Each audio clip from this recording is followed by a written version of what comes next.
They call it the Killer Mountain, and the name really fits. Nanga Parbat is the 9th tallest mountain in the world, standing at 26,060 feet. But it's not just its height that makes it scary, it's everything else.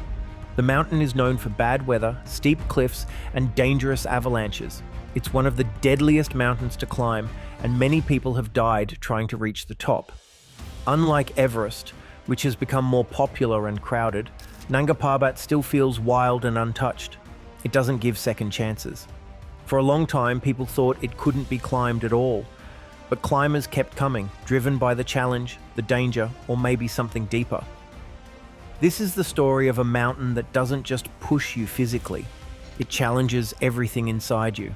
Welcome to Nanga Parbat, the Killer Mountain. Dare to climb with us? Hit subscribe and go beyond the heights. Nanga Parbat is part of the Himalayas, but it stands in a more remote region than most famous peaks. It's located in northern Pakistan, in the Gilgit-Baltistan area, right at the western edge of the Himalayas. That makes it the westernmost of the world's 8,000-meter peaks. What makes Nanga Parbat so striking is how suddenly it rises from the land around it. In some places, it shoots up more than 22,000 feet from the valleys below, one of the biggest elevation gains on Earth. The mountain has steep rock walls, sharp ridges, and huge glaciers that stretch for miles. The most famous side is the Rupal face, which is nearly 15,000 feet tall. It's the tallest mountain face in the world, and it looks like a massive wall of snow and ice.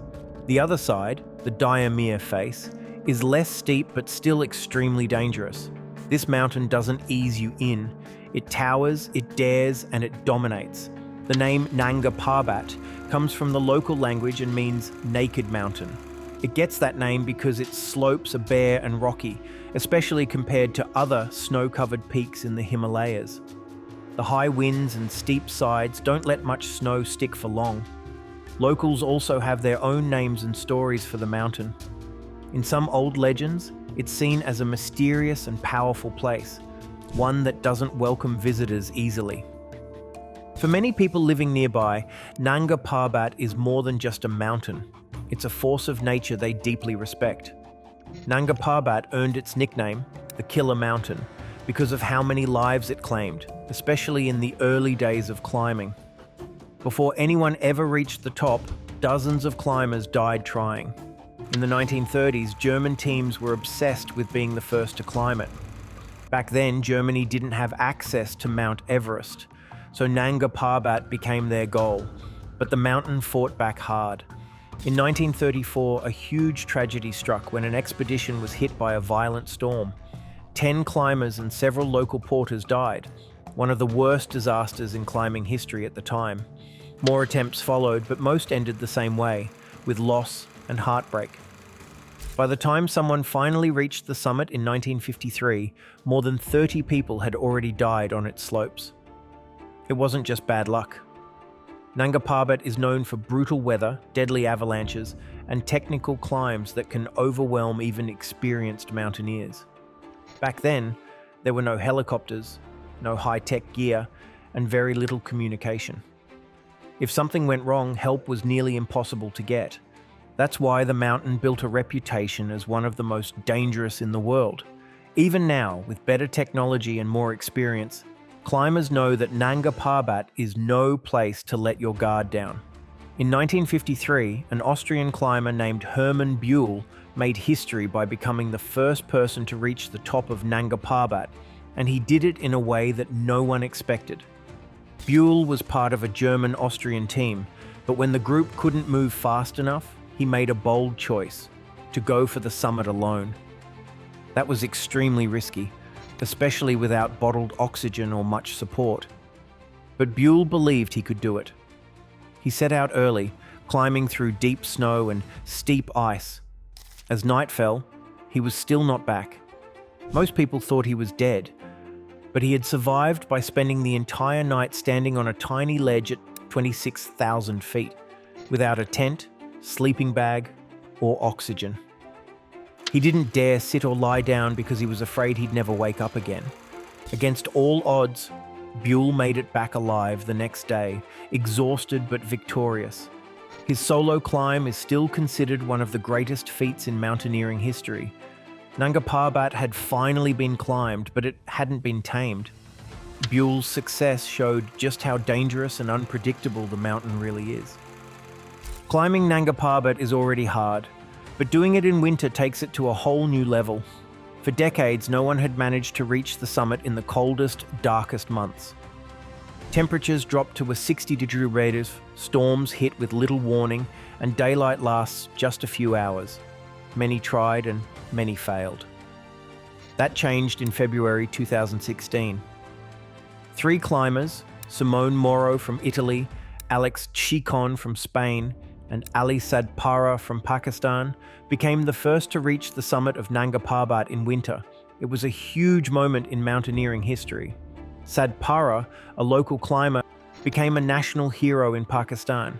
Their climb was brutally tough. They faced extreme cold, constant wind, and very thin air. Even small mistakes could have been deadly. But with teamwork, grit, and experience, they made it. Since then, more climbers have attempted winter ascents, but it's still extremely rare and risky. Some expeditions have ended in tragedy, reminding everyone that the mountain still demands total respect. Today, Nanga Parbat continues to attract elite climbers from around the world. Better gear and satellite technology help, but nothing can guarantee success on this mountain. Every climb is a battle with nature, and every step is earned. For those who seek adventure at its rawest, Nanga Parbat still calls. Nanga Parbat has seen both incredible victories and heartbreaking losses. For every climber who reaches the top, there are others who never return. The mountain doesn't play favorites, it challenges everyone equally. One of the most famous tragedies happened in 1970 during an expedition led by Italian climber Reinhold Messner. He and his younger brother Günther reached the summit together, but the descent turned into a nightmare. Exhausted and low on supplies, they were forced to come down a different, unplanned route. Günther disappeared during the descent and was presumed dead. His body wasn't found until 35 years later, confirming Reinhold's version of the story. That loss haunted him for decades and changed the way the world saw high-risk climbing.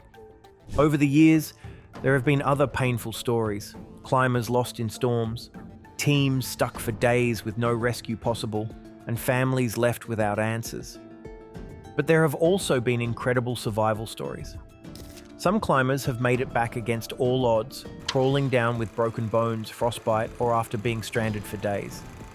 These moments of triumph and tragedy are part of what makes Nanga Parbat so powerful. It's not just a climb, it's an experience that leaves a permanent mark on those who face it. Whether they succeed or fail, climbers come away changed. To the people who live near Nanga Parbat, the mountain isn't just a giant pile of rock and ice.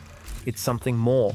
Many locals believe it holds spiritual power and deserves deep respect. Some old legends say the mountain is home to spirits that don't like to be disturbed. Others talk about mysterious disappearances or strange feelings people get when they're near it. Climbers have even reported odd dreams or a sense that they were being watched during their expeditions. The mountain is also surrounded by quiet villages, where life is simple and tied to nature. Locals often pray before expeditions leave, and some believe only those with pure intentions will be allowed to return. Whether or not you believe in the legends, one thing is clear: Nanga Parbat gives off a feeling of mystery. It's not just the danger, it's the presence, the kind that makes you whisper instead of shout. In recent years, more people have started visiting Nanga Parbat, not just climbers but trekkers and adventure tourists too. Pakistan has been working to promote its northern mountains as a top spot for outdoor travel, and Nanga Parbat is one of the highlights. Getting there still isn't easy. Most people travel through Gilgit or Skardu, then take a long, bumpy road to reach the base. The hike to base camp is challenging but beautiful, with views of glaciers, pine forests, and high cliffs. The Fairy Meadows area is especially popular with campers and hikers because of its stunning views of the mountain. For climbers, the risks are still very real. Permits are required and teams usually work with local guides and porters. Helicopter rescues are available in some cases, but the mountain still offers no guarantees. Even today, Nanga Parbat is a place for the bold. But now, more people are getting to see its beauty without having to risk everything. Nanga Parbat is more than just one of the tallest mountains in the world. It's one of the most feared, respected, and awe-inspiring. It has taken lives, tested limits, and created legends. Climbers still come, not because it's easy, but because it's not. It pushes people to the edge, physically, mentally, and emotionally. Some make it, some don't. Whether you're standing at its base or reading about it from afar, Nanga Parbat leaves a deep impression. It reminds us that nature is powerful, beautiful, and sometimes brutal. It's not just a mountain, it's a story, one that's still being written. We face the mountain, and we're here to tell the story. Thank you for watching. If you enjoyed it, please like the video and subscribe to join us on the next climb beyond the heights.